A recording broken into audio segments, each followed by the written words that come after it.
अजन्मा है, जो स्वयंभू है, जो निर्गुण है, जो निर्विकार है, जो आनंद का कारक है, वो भगवान सदाशिव है। संसार जितना भी तुम्हें मिलता है, पूर्णता का एहसास कभी भी नहीं दे पाता। ध्यान से सुनना, संसार की यही परिभाषा है कि चाहे जितना भी तुम्हें मिल जाए, लेकिन पूर्णता का एहसास कभी भी नहीं हो पाता है। पूर्णता का एहसास, संपूर्णता का एहसास तो सदा शिव को स्वयं में जागरण करने के बाद ही हो पाता है। आत्मा केंद्र है, परमात्मा से तुम्हें, उस मूल से तुम्हें जुड़ना है और जुड़ करके जीवन के आनंद को प्राप्त करके सदा शिव की भांति एक रस में बहना है। किसे देखना है? शिव को। क्यों? क्योंकि वो निर्विकार है। भगवान सदा शिव की नगरी काशी से मैं ब्रह्म प्रिया नम्रता कमलनी आप सभी श्रोताओं को प्रणाम करते हुए उस विराट की ओर ले चलने के लिए आप सबको आमंत्रित करती हूँ। शून्य से विराट तक की यात्रा शिव स्वयंभू भगवान सदा शिव, जिनके बारे में कहा जाता है, जो अजन्मा है, जो स्वयंभू है, जो निर्गुण है, जो निर्विकार है, जो आनंद का कारक है, वो भगवान सदा शिव है। जो जन्म कभी लेता ही नहीं, लेकिन फिर भी सद्गुरु के रूप में वो आपके समक्ष होता है, भगवान सदाशिव है। काशी एक पौराणिक नगरी जिसका वर्णन वेदों और पुराणों में भी मिलता है,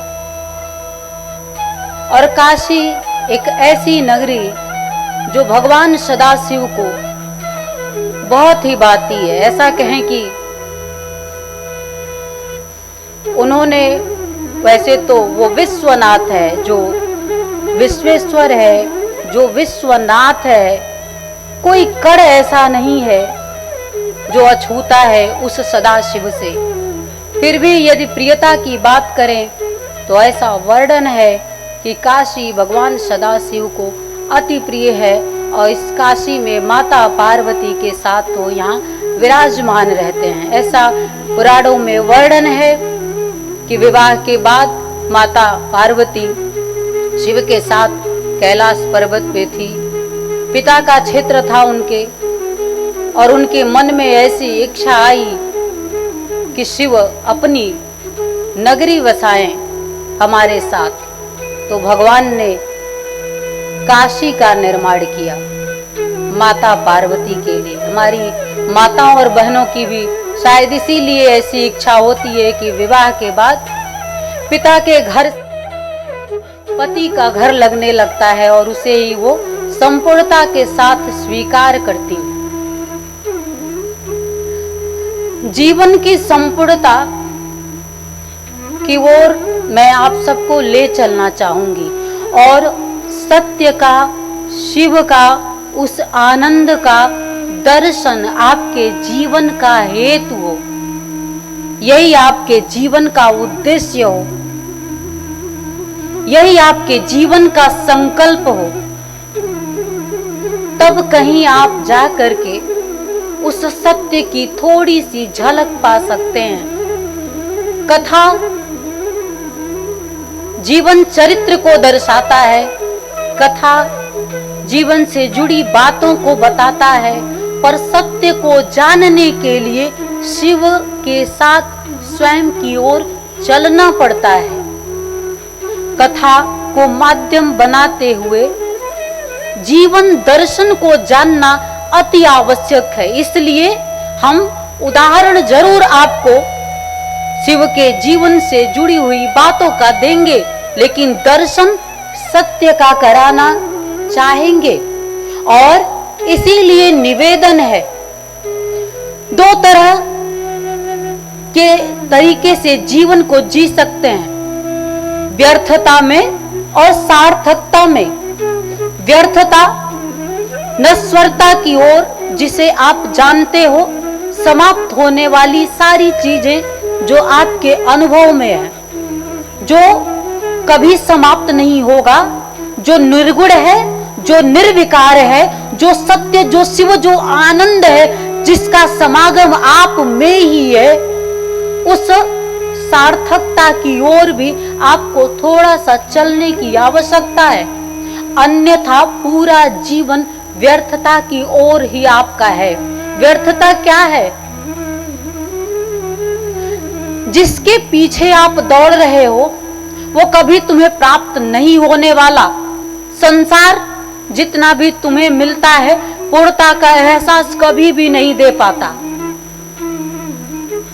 ध्यान से सुनना, संसार की यही परिभाषा है कि चाहे जितना भी तुम्हें मिल जाए, लेकिन पूर्णता का एहसास कभी भी नहीं हो पाता है। पूर्णता का एहसास, संपूर्णता का एहसास तो सदा शिव को स्वयं में जागृत करने के बाद ही हो पाता है। और जो शिव को अपने आप में जागृत कर लेता है, शिव है क्या?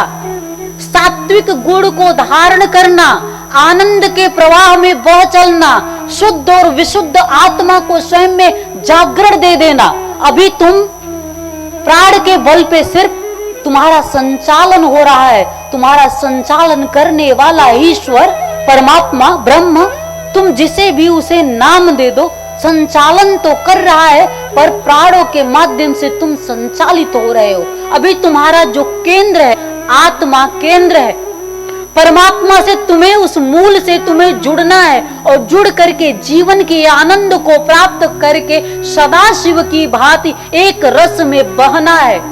किसे देखना है? शिव को। क्यों? क्योंकि वो निर्विकार है। जब तुम विकार युक्त जीवों को देखोगे, तुम्हारी दृष्टि कहां है? क्या देखना चाहते हो? क्या पाना चाहते हो? साधु, संत, ऋषि, मुनि, महात्मा, सब जिसे पाना चाहते हैं वो कौन है? भगवान सदा शिव है। वो कौन है? सदगुरु है। वो कौन है? ब्रह्म है। साधु, संत, ऋषि, मुनि, महात्मा क्यों पाना चाहते हैं? क्योंकि उन्होंने उस आनंद रस का एहसास किया है। हमारे शास्त्र, वेद, पुराण, उपनिषद में जब आप जाओगे, जानने की जब कोशिश करोगे, तो हमारे ऋषियों ने यही कहा है, सदगुरु के शरण में जाइए, प्रार्थना करिए और हरि के बारे में सुनने की कोशिश करिए। सुनना, गुनना, सुनते हुए उसी धारा में बह जाना ही जीवन की सार्थकता को सिद्ध करता है। सदगुण, रजगुण और तमगुण। तमगुणी व्यक्ति इस संसार में कभी भी किसी के लिए प्रिय नहीं होता है। तमस अंधकार को परिभाषित करता है और आपका स्वभाव अगर अंधकार से युक्त होगा, अंधकार क्या है? जीवन का अज्ञान, क्या अज्ञान ही अंधकार है। और अज्ञान क्या है? विकारों से युक्त होना। विकार क्या है? लालच, झूठ, मोह, माया, इसी में लिप्त हो जाना और इसी में लिप्त होकर समाप्त हो जाना, यह आपके जीवन का विकार है। हर एक व्यक्ति, मैं तो ये भी कहना चाहूंगी, सत्संगी होते हुए भी आप शिव संगी नहीं हो पाते। सत्संगी होते हुए भी आप सदगुरु के संग नहीं हो पाते हो। क्यों? क्योंकि आप सत्य का संग कर ही नहीं पाते हो, सिर्फ भाषण सुनते हो, संभाषण। उद्बोधन किसी का होता है, मेरी वाणी का यदि अवलोकन करोगे तो जीवन को परिभाषित कर पाओगे। सत्य का संग करना है, शिव का संग करना है। जब सत्य और शिव का संग करोगे तो सद्गुणों से भर जाओगे, सद्गुणों से भरोगे तो आनंद प्रवहित होगा, और आनंद प्रवहित होगा तो ये पूरा संसार आनंदमय हो जाएगा। मनुष्य की परिभाषा क्या है? किस लिए जन्म हुआ? क्या उद्देश्य है हमारे जीवन का? हमारे जीवन का उद्देश्य है आनंद रस से भरना और आनंद ही प्रवहित करना इस संसार सागर में।